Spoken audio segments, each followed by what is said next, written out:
Hey guys, welcome to a new episode of Undiscovered Uncovered. I'm Stephanie Lombardo, and we are here in Monster Music of Levittown. Today I'll be talking with a new up-and-coming solo musician. He's been writing songs since he was in high school, and he's since then come out with 2 albums and is currently working on his 3rd. Check it out. What was her name again? What was that song for days to? If I can't remember, she's just a figment of my imagination. It's Richy 923. Hey, how are you? Good, how you doing? Good, good. Thank you for hanging out with us. So let's go back to the beginning. You started writing music several years ago. What was the first inspiration that got you to write songs and produce albums? My first inspiration was probably my older brothers. My oldest brother played guitar. My other older brother, he was always into recording dance music. So I just picked up after them. You know, they graduated doing stuff in school, and then they just left their instruments behind, and I just picked it up, and I just started going from there. Oh, so it kind of runs in the family then. It's just all blood related, basically. So when you first started out, you were more of a hip-hop artist, and then you moved to pop-punk. What was the transition like? I think it was just, I felt like I needed to grow up a little bit. I listened to a lot of mainstream hip-hop before, and after a while, I was making beats and writing my own lyrics, and, I just wanted to grow up after that, so I decided to start writing more contemporary, more music that meant something to me. So I think rock music was my next big move. Yeah, speaking of playing the guitar and the drums, you're pretty much a one-man band, essentially. You play the guitar, drums, bass, everything. When did you decide that you wanted to just do all of the instruments yourself instead of having a band behind you? It was just easier, from a production standpoint and getting things done quickly.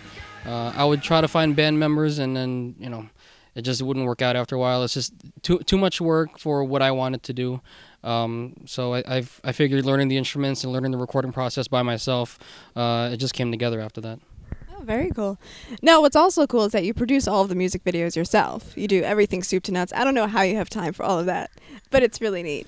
Tell us what that process is like for you. It's another leg of the whole production process for me. I want to convey visually my music also.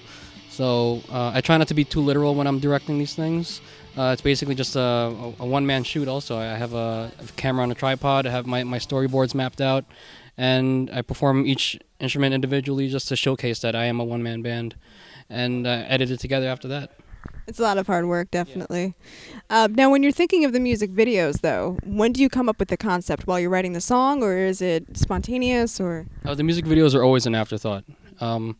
It depends on what the song ends up sounding like. It also depends on what the song is about. But for one of the music videos I had, the tune itself was very 50s, 60s inspired. So I wanted to go like more of a black and white Beatles kind of a feel. So that's where I went with that video. Is that the one for Her Name Here?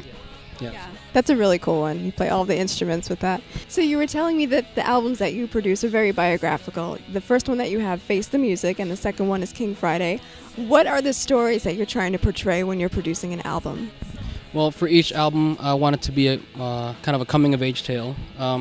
As we enter each different chapter of our lives, we learn a new thing. So the first one, Face the Music, was more of like a teen angst, kind of hopeless romantic, learning not to become a hopeless romantic kind of a thing.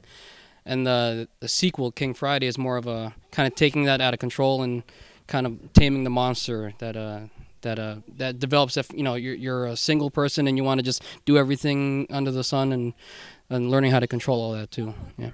And your third album, Destiny, can we get a little sneak peek on what that's going to be like? Or? Yeah, Destiny is where I'm kind of looking back on everything that I've learned so far and how much I've grown, and knowing that I can control my own destiny and not having stuff like emotions and other things control all that.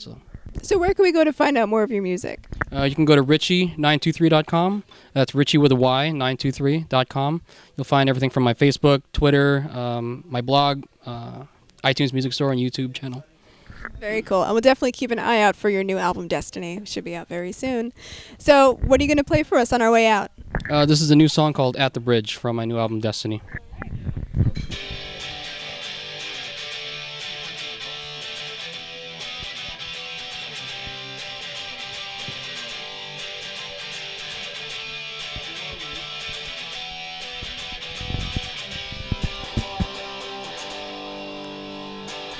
Special thanks to Monster Music of Levittown. I'm Stephanie Lombardo, and this has been Undiscovered Uncovered, and we'll see you next time.